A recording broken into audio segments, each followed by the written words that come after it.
ከለንደን በረንዳ ላይ ያለው እንግዳ። በዚህ ቪዲዮ ውስጥ በለንደን ከተማ በሚገኝ አንድ ዘመናዊ ህንፃ ውስጥ የተከሰተ እውነተኛና አስፈሪ ታሪክ እናቀርባለን። ይህ ታሪክ በስደት የሚኖሩ ኢትዮጵያውያንን ያስደነገጠና እስከ ዛሬ ድረስ ምላሽ ያልተገኘለት ሚስጥር ነው። ብቻውን ከሆኑ ይህ ቪዲዮ ለንደን በሺዎች የሚቆጠሩ መብራቶች የሚበሩባት ከተማ፣ ነገር ግን በእነዚያ መብራቶች ስር ጥቁር ጨለማ ተደብቋል። ይህ ታሪክ የሚጀምረው በለንደን 40ኛው ፎቅ ላይ በሚኖር አንድ ኢትዮጵያዊ ወጣት ነው። ታሪኩ እዚህ ጋር ይጀምራል። ሳሙኤል በለንደን ከተማ በከፍተኛ ክፍያ የሚሰራ ኢንጂነር ነው። የሚኖረው በጣም ዘመናዊና ደህንነቱ በተጠበቀ ህንፃ በ40ኛው ፎቅ ላይ ነው። አንድ ምሽት ከሌሊቱ 9 ሰዓት ላይ በረንዳው ባልኮኒው ላይ አንድ ሰው ሲያንኳኳ ይሰማል።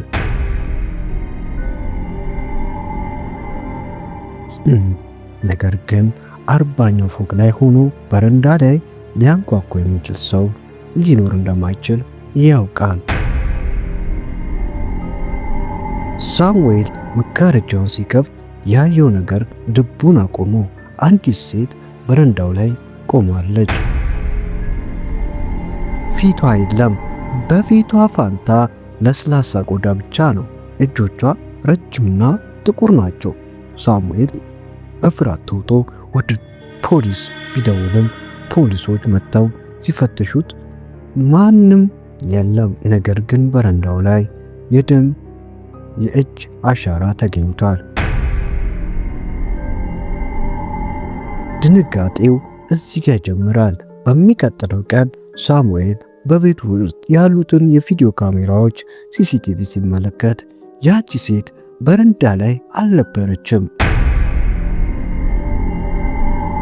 ካሜራው የሚያሳየው ሳሙኤል ተኝቶ ያለ ሴቲቱ ከአልጋው ስር ወጥታ ለ3 ሰዓታት ያህል እሱን ስትመለከተው እንደነበረ ነው።